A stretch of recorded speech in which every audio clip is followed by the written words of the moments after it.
Welcome back to this course on copyright and related rights law. In this week, we are looking at the subject matter of dramatic works. In the earlier weeks, we have discussed three subject matters under copyright law: literary work, artistic work, and musical works. In the sessions that we have already covered, in this week, we have looked at the statutory definitions of dramatic work in different copyright acts in different countries. To do a quick recap, what we have seen in these definitions is the examples of some types of dramatic works, such as choreography, and the exclusion of certain types of works, such as cinematograph film. What we had seen in the previous session was a distinction between literary works and dramatic works, which we had understood is a complex distinction and something that we are going to continue in this session as well. You would recall that we were discussing the case of Institute for Inner Studies versus Charlotte Anderson, a case decided by the Delhi High Court. The question before the court was whether an exercise routine, specifically in this particular case concerning the pranic healing techniques, where they are in written form, is it a literary work? And where it is written, can the literary work protect against performance of what is written? And is the performance itself a dramatic work? Thus, in our previous session, we had focused on a preliminary understanding on the focus of literary works, which is specifically on the expression itself and not what it is expressing. In our literary work discussions, we had discussed that copyright does not extend to protection of facts. Similarly, to say that copyright extends to performances such as exercises which have been expressed in a literary format is difficult for us to place within the realm of copyright. In this case, the court referred to a UK decision of Designers Guild versus Russell Williams, in which two important propositions were highlighted by the court. The first proposition is that copyright work may express certain ideas which are not protected because they have no connection with the literary, dramatic, musical, or artistic nature of the work. A literary work which describes a system or invention does not entitle the author to claim protection for his system or invention as such. Same is true of an inventive concept expressed in an artistic work, however striking or original it may be. Others are, in the absence of patent protection, free to express it in works of their own. In the previous discussions, we have made a distinction between what is the subject of copyright protection and what is the subject of patent protection. We have understood that functional considerations or considerations of utility are the area of patent protection, whereas copyright is looking to protect the expression, even though the expression is of a particular utility. The utility itself is not something copyright can protect against. In this proposition, this particular distinction comes to the fore, wherein whenever we understand or whenever we are faced with a question of whether the subject matter for our consideration is copyrightable or not, we must see whether it is something which is functional or something which is having some utility, and then we can make a distinction between the copyrightable subject matter and subject matter which would fall within patent. So, what this proposition states is that if the utility or the functionality is not protected within patent law, then we can have a situation in which the expression can be copyrightable, but the function itself can be used by anybody without any kind of authorization required from copyright owners. The second proposition states certain ideas expressed by a copyright work may not be protected because although they are ideas of a literary, dramatic or artistic nature, they are not original or so commonplace as not to form a substantial part of the work. This second proposition is a step away from the consideration of processes or functionality or utility. Rather, this focuses on the commonplace nature of the information which is expressed. The information is of such a generic nature that its expression does not lend any credence to its protectable nature as any subject matter of copyright. And therefore, any such expression, because it is a representation of commonplace information, there is no copyright protection that such an expression could enjoy. There may arise sometimes cases or instances where within a work, what appears to be an expression because of its presence in the work as a whole is merely an idea, and the protectable area, which is the manner of expression, lies somewhere else. What the court expresses then is that even within an expression, we could make a distinction between protectable areas and non-protectable areas based on the propositions that we have discussed.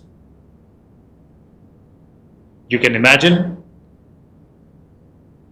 an expression in which certain portions are devoted to some kind of an expression of a system or a process, and certain other parts are not. The expression itself would be something which is capable of copyright protection, but the system itself would not fall within its domain. Similarly, some parts can be so commonplace that they are not copyrightable, but certain other parts could be. Consider this image. You can see a system of accounting which is usually followed in businesses. Nowadays, this system of accounting or record keeping is largely digital, but nevertheless, what doesn't change is the fact that a certain system or a format of record keeping or bookkeeping is in place. Therefore, in our understanding of the propositions we have discussed, can the expression of such a bookkeeping system protect against the system itself being used without authorization?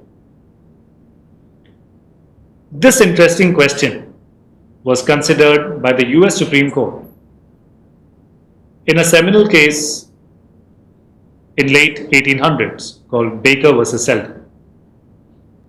In this particular case, we can see that the defendant arguing against copyrightability of the system itself was saying that this is not a subject matter of copyright. Let us see. But if it be assumed that the system is open to public use, it seems to be equally difficult to contend that the books made and sold by the defendant are a violation of the copyright of the complainant's book, considered merely as a book explanatory of the system. We looked at the proposition which stated that where an expression explains a process or explains a particular system, then the system itself is not within the realm of copyright protection, the expression is. But what we see from this passage is that if copyright isn't protecting the system itself, what exactly is copyright protecting? What the court then says is, there is no doubt that a work on the subject of bookkeeping, though only explanatory of well-known systems, may be the subject of a copyright. But then, it is claimed only as a book. Such a book may be explanatory either of old systems or of an entirely new system. And considered as a book, as the work of an author conveying information on the subject of bookkeeping and containing detailed explanations of the art. It may be a very valuable acquisition to the practical knowledge of the community, but there is a clear distinction between the book as such and the art which it is intended to illustrate. What do we understand? That a particular system or a process can be explained in many different ways. The expression can in fact be distinct, but the system would be the same.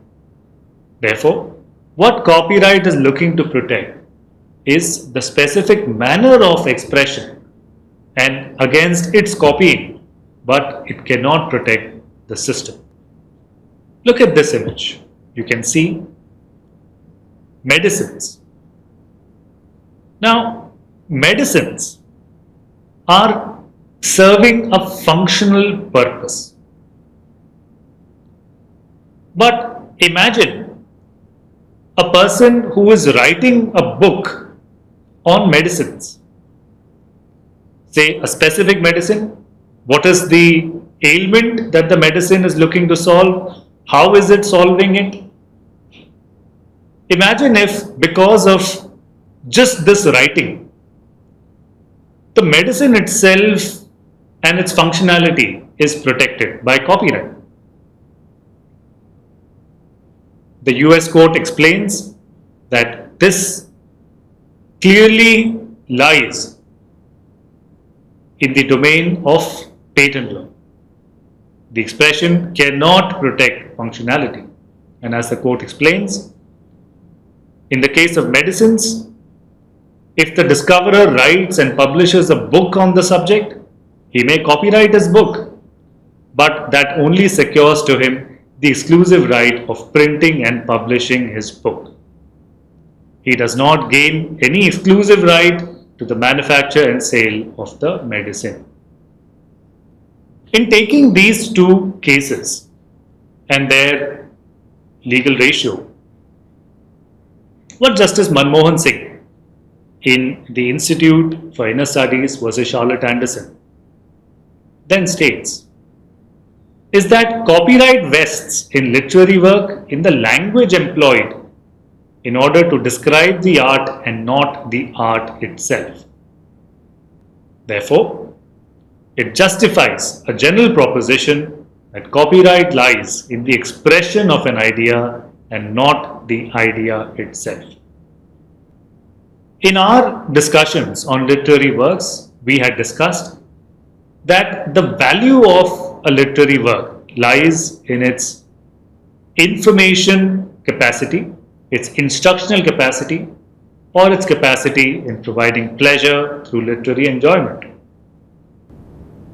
What we see as a deduction here is also the same, which is the expression of such an information can be copyrighted, but in no way can this extend to the function which it is looking to express, or the system which it is looking to express, or any action that it is looking to express. Thus, whenever the protection on the premise of copyright is sought in relation to books and literature describing useful art, principle, historical fact or events, or mode of performing ancient exercise or any other process for that matter, The copyright protection shall vest in the language employed. The selection and arrangement of the facts or asanas and their presence in the sequential manner in the book, wherein the hard work, skill, labor has been expended by the master in doing so, the reproduction right to this shall be available exclusively to the masters or persons deriving title from him. However, the protection shall not be extended to include the monopoly right over the performance of the said asanas of yoga or pranic healing on the strength of the manner of the expression as stated in the book. Thus, Justice Manmohan Singh concludes that what will be within the domain of literary work copyright would be just the expression and therefore the manner in which the book has been written, the content. The content itself can be subject to copyright, but if the content is expressing physical exercises in the form of pranic healing techniques or asanas generally, then the copyright in the expression cannot prevent anybody from undertaking those asanas. Another important consideration which we must see here is that a compilation which is a literary work can be created, and we had discussed this. The selection and arrangement in a particular compilation can in fact be a creative exercise and can be considered as a literary work. But we had also considered that compilations are detachable from the content that they are compiling. What we see here is that just because a compilation is creative and is capable of copyright protection does not make the subject matter which it is compiling, which is otherwise uncopyrightable, as copyrighted. Therefore, to compile a sequence of steps which are essentially exercise routines does not make those exercise routines copyrightable. Having understood the literary work consideration with respect to exercise routines and their expression, let us now come to the dramatic work question. What the court states is that dramatic work has been expressed in section 2H in an inclusive manner. Unlike the interpretation of artistic work which we had seen in the Indian Copyright Act, which lays down compartments in an exhaustive nature, dramatic work definition doesn't do it. Because this is an inclusive definition, it is then possible that claimants could argue that we could add other things within this, such as exercise routines.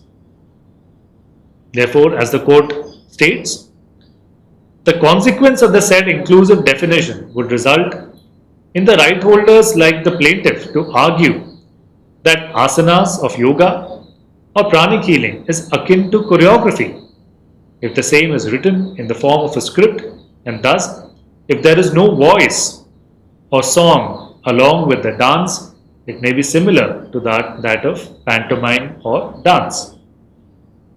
But what Justice Manmohan Singh explains is that if we carefully understand what an exercise routine is and then place it within what a dramatic work as a subject matter is intended to protect, then we would be in a position to say that such exercise routines are not choreographic works.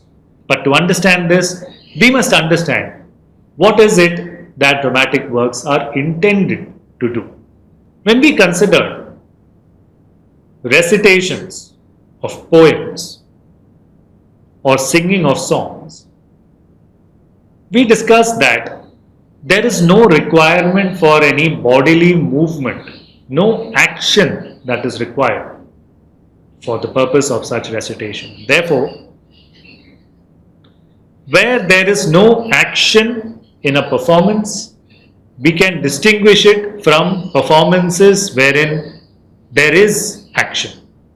On that note, let us look at a very important extract from this textbook on copyright by Coppinger and Scone James. This particular extract from the book has been taken by Justice Manmohan Singh in the case of Institute for Inner Studies. This is what the extract says. The dramatic work is in fact constituted of the capability of performance. What does this mean? It is implicit from the structure of the definition of dramatic work. You would recall, it states dramatic work includes a work of dance or mime in the UK Act. That a dramatic work is distinguishable from other works.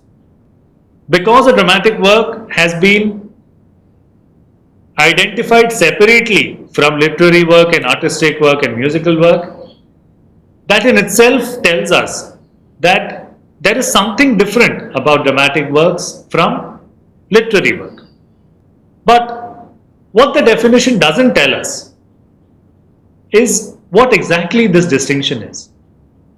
And as Coppinger explains, the definition does not seek to define what is this feature which makes a work a dramatic work, merely stating that it includes a work of dance or mime. It is suggested that the essential feature of a dramatic work, as the term implies, is that it is capable of being physically performed. This is the crucial portion what we will focus on the remaining discussion on. Coppinger explains, not all works which are capable of being performed are dramatic works. Please pay attention. It is possible, in one sense, to perform a literary work, for example, by reciting a poem, or a musical work, for example, by singing a song, but that possibility does not make such a work a dramatic work. To constitute a work a dramatic work, something more is necessary than mere capability of performance in this sense. It is suggested that the work must have been created for the purpose of being performed, such purpose being a matter to be deduced from the form and nature of the work.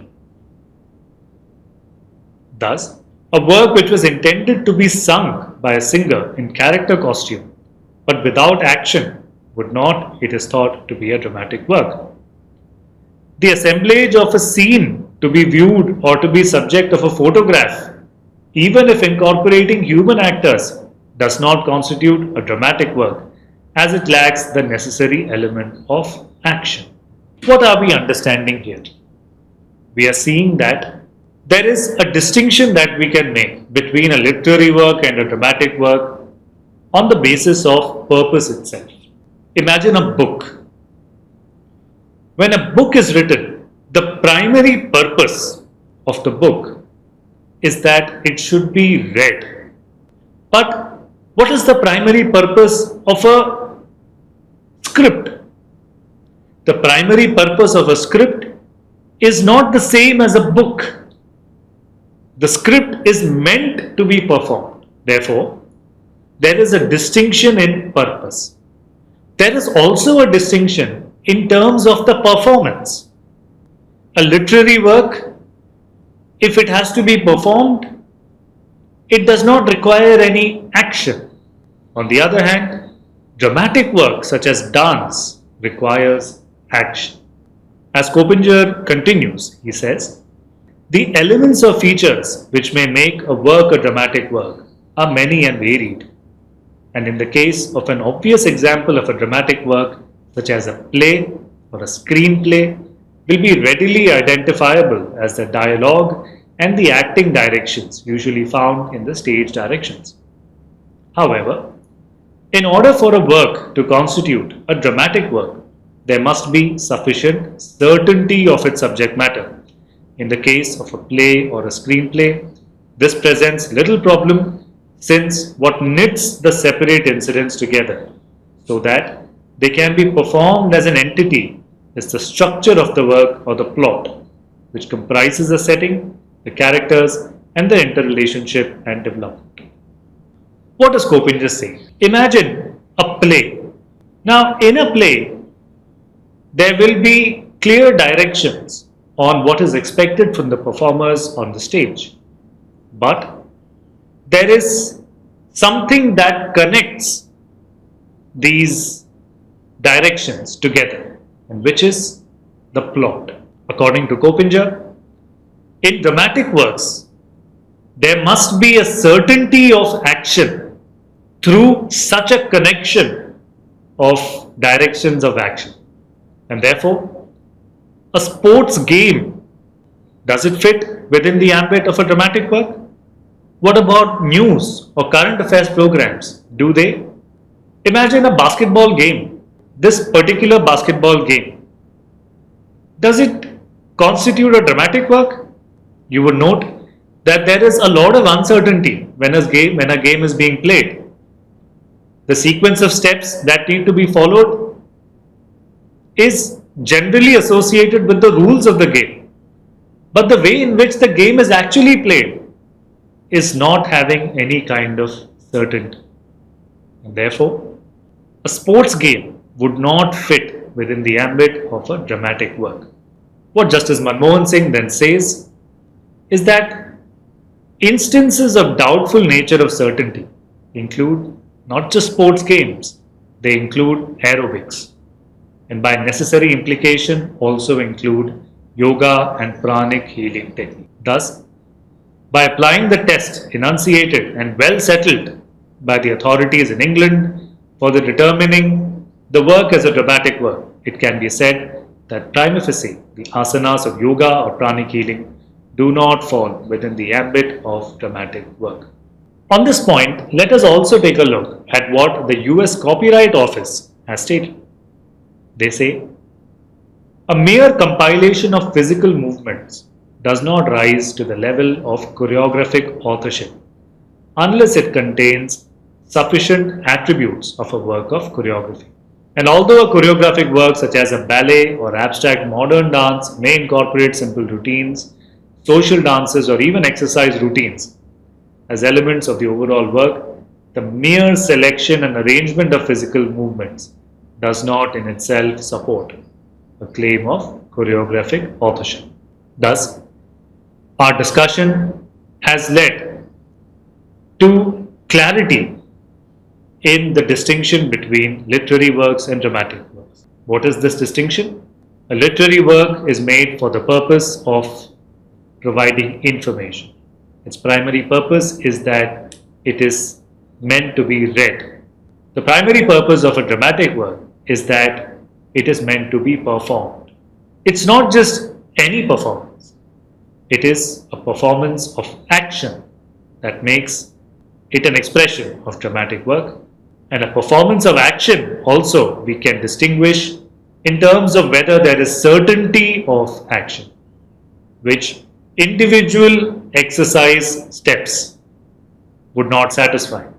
Rather, a sequence of steps like dance, such as ballet, can.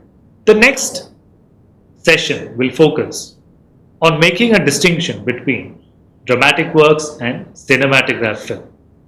Thank you for joining me. See you all in the next session. Thank you.